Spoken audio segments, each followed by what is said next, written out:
O'zlar tilla nima deyapti tilla? Kuzatyapsizlarmi? Sizlar bilan shu haqida gaplashmoqchi edim.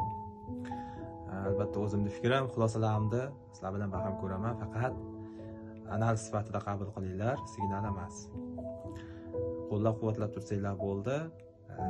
Bir tushunarli, sodda tilda bo'ladi deb ayta olmayman, lekin harakat qilaman sizlar uchun. Qani ketdik.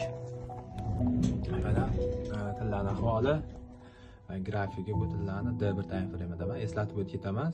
Men skalpingchi yo bir razgonchi emasman, shunga qarab o'zingizning xulosa chiqarib olasizlar. Tillarning grafiki mana ma'lum bir daraja oralig'ida ketyapti kanal ichida, ya'ni narx mana shu trend liniya chizig'idan chiqmasdan shuni ichida harakatlanayotganini bildiradi. Hozirgi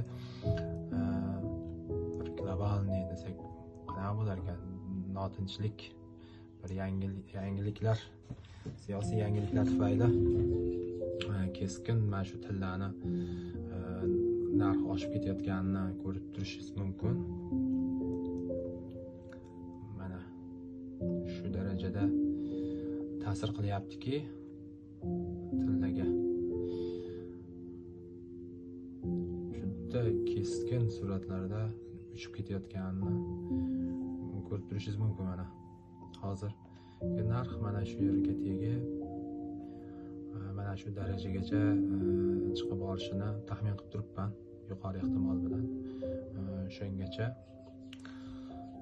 hozir shu yerda metkalab qo'ysak, aynan shu yer narx, tillar narxi 3400 gacha borishini e'tibor qilib turasizlar. Mana shu yergacha, mana shu yerdan reaksiya olib yaxshigina bir atkat berishi mumkin.